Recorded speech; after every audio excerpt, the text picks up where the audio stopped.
Raphinha said something very interesting about Barcelona maybe winning the treble. This is what he stated, and I quote, "We are candidates to win everything. What happened made us arrive at this game even more determined to win." So clearly, Raphinha is stating that he believes Barcelona can win all trophies this season. And let me tell you guys, Barcelona have been so convincing this season that when you compare this season to all the other past seasons since 2016, this one seems the most convincing. And I say that because these players also do look very convinced on the field. So what I do want to do in this video is compare this team that we see today under Hansi Flick to the one that we saw under Luis Enrique back in the 2014-2015 season, because that was the last time Barcelona won a Champions League, and most importantly, they won the treble, because I do think there is a lot of similarities between the two versions of FC Barcelona. And so look, the 2014-2015 Barcelona team, it did stand as one of the most remarkable teams ever and in modern football history. At that time, they won their second treble, something that no other club has been able to achieve at that time. And under Luis Enrique, Barcelona produced a brand of football that combined their traditional possession-based approach with a more direct,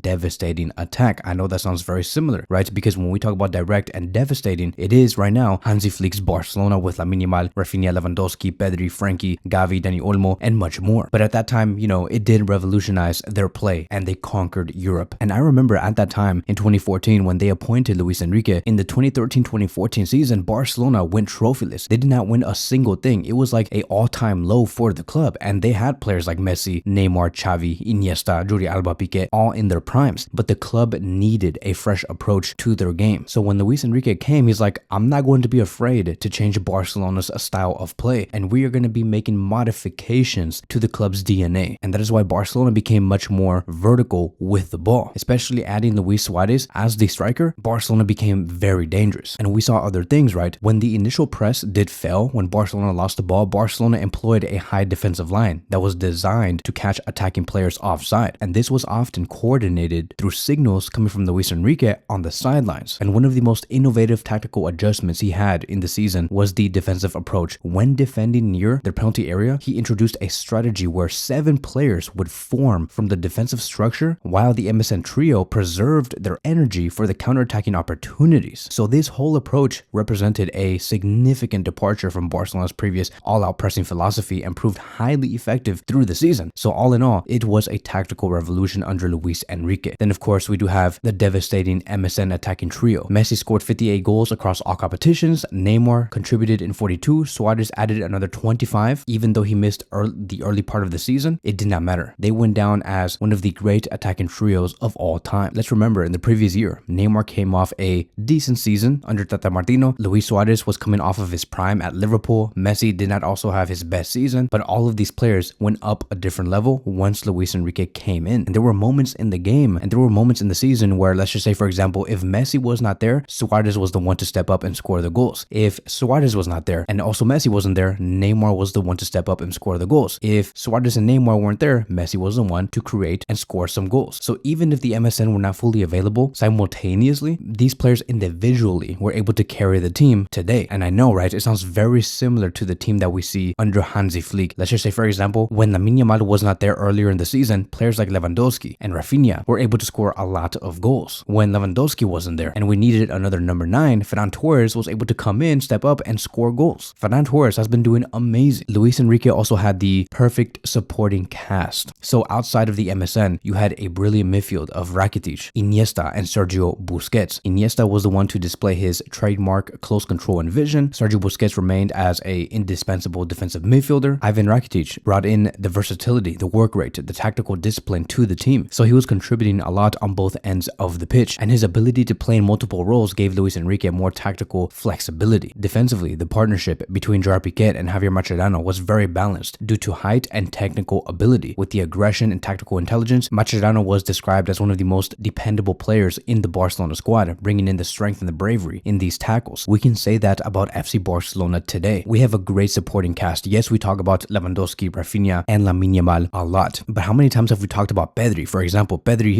is playing the best season of his life, and he's only still 22 years old, providing more key passes than ever, more goals than ever, more assists than ever, protecting the ball at all costs. We're talking about him taking on the Sergio Busquets' role, and he's doing it in a very amazing way. We have Marc Casado, who is coming from La Masia, the dual winner. I would say that he is the closest losses went to Javier Mascherano. But Casado has been doing a great job this season when it came to like us not having a great defensive midfielder to sit next to Pedri. And so Casado has been a great alternative. And coming up in big matches like Bayern Munich and also Real Madrid earlier in the season, when we talk about Piqué and Javier Mascherano and how good they were at the back, we can say the same thing about Inigo Martinez and Cubarsí. Cubarsí does bring the tactical intelligence. He can make those deep completions or pass the ball into the midfield or even pass the ball to the attacking line, right? To make a huge long ball across the pitch that destroys the opposition. I remember there were multiple times where Gerard Piqué was doing that. It was really amazing, right? Because I remember Luis Enrique always said, okay, look, if you can't find Sergio Busquets open, nor Iniesta, nor Rakitic, just put a long ball to the MSN and they'll take care of the rest. We're seeing the same thing with Hansi Flick's Barcelona. If it's Cubarsí or Inigo Martinez, they make those long balls, and players like Raphinha especially receive the long balls and they go on and attack and score the goals. It's really dangerous, and it's crazy because Hansi Flick does not have a Messi. He does not have a Neymar. He does not have a Suarez. At that time, back in 2014, 2015, they were all in their primes. I'm talking about like the prime of their prime selves. They were at the top of their game. With Hansi Flick, it's very different because we're talking about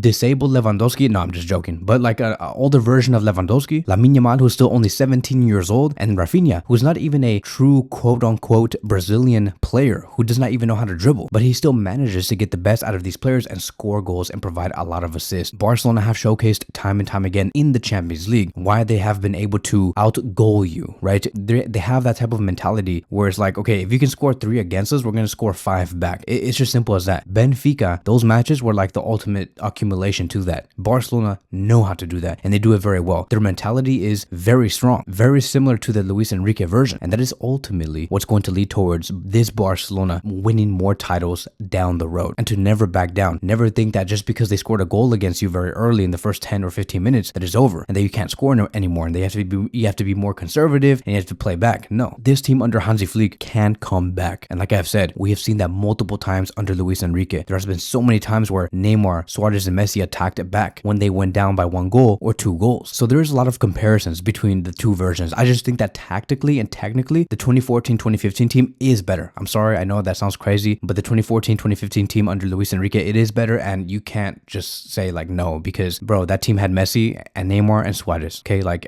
what player can you name right now from the Barcelona team today is better than Messi or Neymar or Suarez? None of them. I do think that they have the capability to reach those levels. Hopefully one of them is Lamine Yamal and one of them is Pedri, but as of now, I'm just gonna say that they're nowhere near the MSN in terms of technical power, which actually brings me a lot of confidence because this is only just the beginning. This Hansi Flick Barcelona team is only going to get better. Like I'm talking about, this team is going to progress for the next 6 years minimum. So now let's focus on the 2024-2025 team completely, right? Now that we know the comparisons. This team to me is amazing. And I'm not even saying that because I'm a Barcelona fan or because I've been a Barcelona fan since 2008. I'm saying this because it's just facts. Like we have the most goals this season in the league and also in the Champions League. Even as a football fan, right? This team is still the best. Like I'm sorry. And the stats do back it. 41 matches played, 30 wins, 5 draws, 6 losses. We have scored a prolific 125 goals and conceded only 45. This translates to a win percentage of 73.17%, showcasing their dominance across all multiple tournaments. In La Liga specifically, Barcelona have established themselves as a serious title contender with 18 wins, 3 draws, 5 losses from 26 matches, accumulating 57 points and scoring 71 while allowing only 25, and we are in first place, and we are defeating a team like Real Madrid that has Mbappe, bro. Mbappe, Vini, Rodrigo, Bellingham. There is no excuses. This team was supposed to be the team that Europe was supposed to be scared of, but nobody is scared of them. And I would even say that a team like FC Barcelona does not even think about the danger that Real Madrid could create because Barcelona have won all of their games against them. Going back to the Champions League campaign, 7 wins, 1 draw, 1 loss from 9 matches, scoring 29 goals and conceding 13. We have already won a Spanish Super Cup by demolishing Real Madrid 5-2 with 10 men, by the way, in the last 20 to 25 minutes. Let me put it like this. Barcelona have not lost yet to going down with 10 men. If anything, they get stronger with 10 men. Like, I don't know how else to put that. If Barcelona go for the treble this season and they actually win it, and Raphinha is right, because I do agree with Raphinha, I do think that this team can win the treble. If they do that, they might potentially secure the 3rd treble in its history. That's a treble of trebles. This will be something that no other club has been able to do. So I really do think that this team does find itself in a remarkable similar position of the 2014-2015 team. They are similar in competitive position, mentality, and even statistical performances. And so Barcelona have it all. They can do it, right? It's in their hands. chance. They just cannot back down nor lower their intensity or focus. That is ultimately going to be the foundation towards Barcelona reaching the best success possible. So that is it. That is going to be wrapping up today's video. Thank you guys so much for watching, and I will see you guys in the next one.